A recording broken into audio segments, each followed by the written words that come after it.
What is different about the Seattle Kraken this year? The Kraken have been off to a much hotter start than I think most would have anticipated, even inside the city of Seattle with the most diehard fans. Most pundits and critics alike had this as a bottom team, but Coach Ryan D is going to break down the reason this team has found success early on to start the year, and we're going to determine whether or not this success is sustainable throughout the rest of the year and what we should expect from the Seattle Kraken. So if you're wondering, or a big Kraken fan and wondering how your team plays, why your team plays the way it does, and what kind of systems and offense Dave Hakstol is running, this is the video for you. So let's get into it, break down the video footage, and talk all about the Seattle Kraken. There's three keys today we're going to talk about Seattle when it comes to generating their success in the way they play the game. The first is how they generate offense. They generate it through what we call the low triangle, meaning they have three players down low that they're attacking the net with, and they like to cycle the puck in the strong corner. They don't widen the zone or lengthen the zone, two terms you have heard me say a lot on this channel, so it's a unique system. They also like to go from low to high, but their defensemen don't pinch in like our previous two videos where we talked about the Winnipeg Jets or the New Jersey Devils, who aggressively move their defensemen up. The second thing they like to do is they don't spend a lot of time in the neutral zone. So there's a lot of teams that rush three high.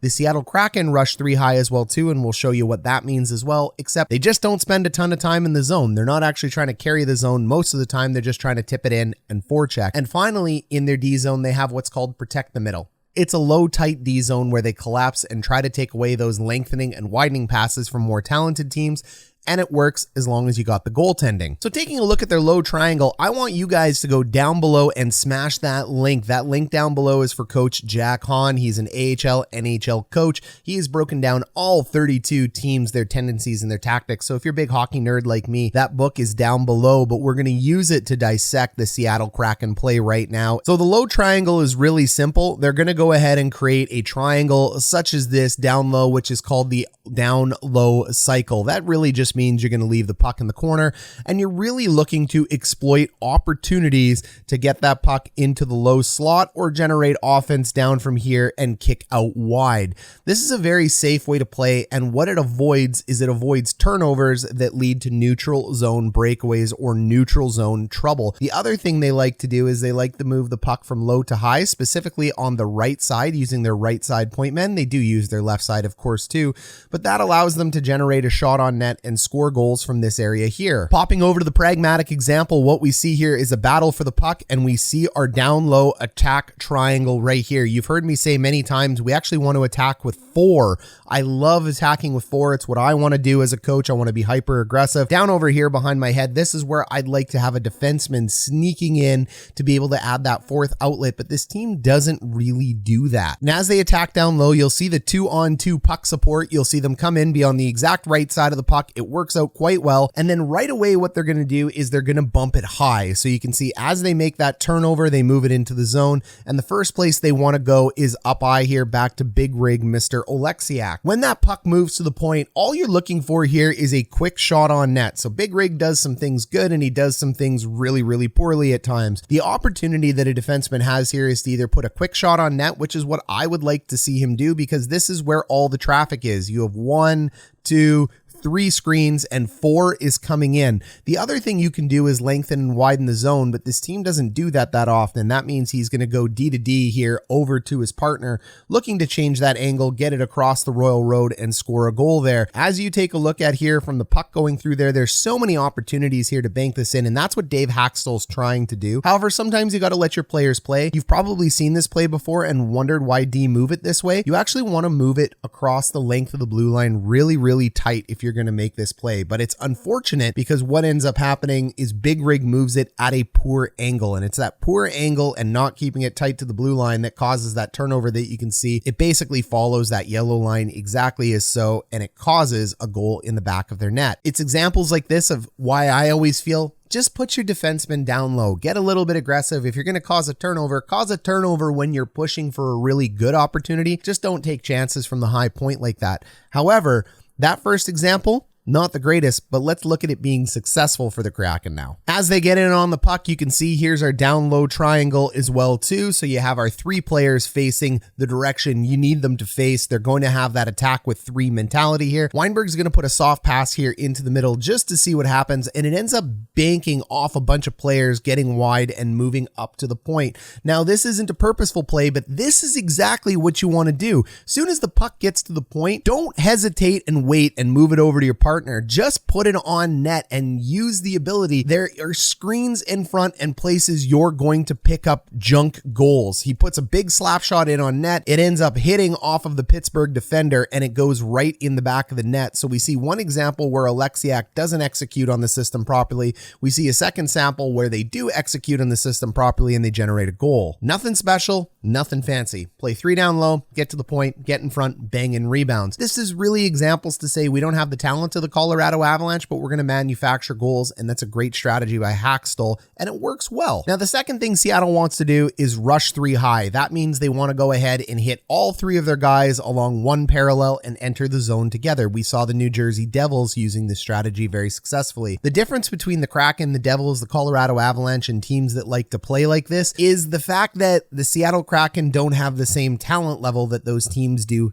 yet. With players like Beniers and Wright, we're going to talk about how that's changing. That actually forces this team to do more of a dump-in strategy than a zone carry strategy like the Devils and the Avs use. So what you see here from Jack's book is instead of a pass and a reception and then a carry in, most of the time you're actually going to see a pass and then a tip and a dump in, and they're going to get on their horse using their offensive zone forecheck. And you know it's a purposeful play because they're using an offensive zone forecheck with a 2-1-2, and it's a very set play in order to generate offense. When they're unable to corral the puck, they end up on their 1-2-2 forecheck system here. So 1-2-2 end up coming in, and their goal here is to overload the right side of the ice. So they want to overload everything that's over here on the right, and this is where they're going to be successful at generating offense. So instead of making that tip in, now what you end up seeing is not only is there that forecheck, but what do we see as well? We see that triangle. That's why I started with the attack triangle as well too. So we have a set play through the neutral zone. They don't spend a lot of time in it. They dump that puck in chase, and that dump in and chase actually allows a guy like Beniers to make an absolutely sick play here, picking up that puck in the middle and then moving it over to the highly skilled Jordan Eberle to put that puck in the zone. This has been very successful for Dave Hakstol and the Krakens. One more example here of not playing in the neutral zone long. We have what's called an area pass. It's just a short little pass into the area, and the option here is to dump or go ahead and carry the zone. They do. We have a man driving the middle lane, which is beautiful. We have odd man numbers. They don't spend any time at all in the neutral zone. Little puck in on DeSmith, and they end up burying it on the rebound. Meat and potatoes, people. Meat and potatoes. Very simple way to play the game. Very simple way to allow players to exploit opportunities like rebounds, banks, bad dumps, no read and react to the puck. Get on it in and keep the puck out of danger. The less time you play in the neutral zone, if you're not a confident team, the better off you are going to be. Pittsburgh, Colorado, Toronto, these are teams that want to be in the fast zone, the neutral zone, because they have the talent to carry the puck with 3,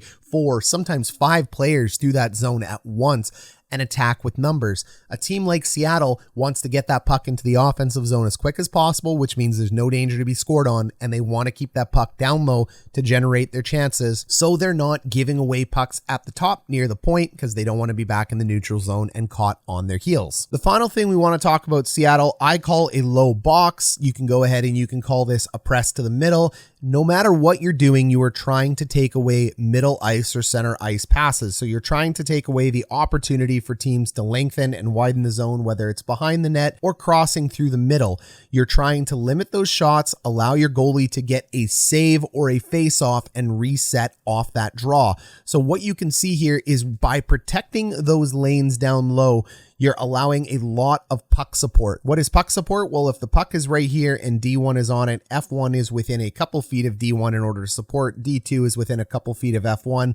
F2 is within a couple feet, and you're within a couple feet here. So it's anywhere from 2 to 5 feet away in this tight little zone. That allows you to pick up those nice little loose pucks and either exit the zone on a tight breakout or get a face-off and reset. I don't love this system because it's a sign of a team that's not confident. It's a team that's going to give up a lot of chances, but the chances are going to be a lower quality than the chances you would get if you were pressing with a more aggressive D zone here. So it's limiting. I think this D zone came out of the fact that Grubauer and co got lit up last year. Martin Jones is doing a lot better this year, but it still does prevent a lot of chances on net. Let's see it in action. So here you can see the tight little box, 1, 2, 3, 4, 5. You can see how they're all lined up in that perfect little tiny half side box. And you can see why this is going to take away a lot of the center ice passes. A lot of the center ice passes that you want to use, whether it's behind the net or in front, get taken away. And you have to force that puck up to the point. And that's what Seattle wants to see, is shots up to the point or low value chances. And it's a really good opportunity, especially when you're playing behind the net against a skilled team like Pittsburgh. You can see that puck support in full go here. So the puck was behind the net. It ends up squirting out, and our player angles that off, and he's able to pick up the loose puck here with puck support coming in here and puck support coming in behind him. So it is always an opportunity for someone in a blue jersey to pick up a jersey from a white jersey. Here it is again in action. 1, 2, 3, 4, 5. So you can see how that ice is cut down into 1 quarter. When you can play in tight areas like this, the defenseman should beat the offensive players. So when you're playing with this amount of puck support, what ends up unfortunately hurting it is sticking with your man and staying wide. If he would have cut in over here and allowed his player to come down here and take that, they would have had an opportunity to turn over. They don't do it, unfortunately. That's what makes this zone play so complicated. And because of that, it actually ends up squirting out. And that's all it takes, is 1 second by Vince Dunn here, just a little bit of a different choice. And then it's going to sneak out to a Pittsburgh Penguins stick, and they're going to go ahead and find a way to put this puck in the net. Now, really nice save here, because you see him able to step out and corral this and take away that rebound. There's your advantage to having that tight zone coverage, is even when you make a mistake, you can actually step out and recover from that mistake a lot quicker than teams that play a more aggressive D zone structure. So really nice job here. It works quite well. It's an interesting way to play the puck, and it's an interesting way to cause turnovers and exit the zone. Are these systems actually working? And by my eye test, I'm going to say it's 50-50. I think it's a really nice way for Dave Hakstol to manufacture points and manufacture wins, and that is exactly what you want to do if you're Seattle. And when we take a look at the advanced analytics, we have to confirm and see, how is my bias doing on this? Well, right off the bat, we can see scoring chances. They rank number 22nd in the league, 49%. That means 1% more scoring chances go against them than they're able to generate. So 50% is net neutral or 0. Rank 22 is not where you want to be. More scoring chances are going to allow you to win games. High danger chances, they come in ranked number 18th. That's 50% in the league. So that's not bad. That's better than they were last year. It's improvement.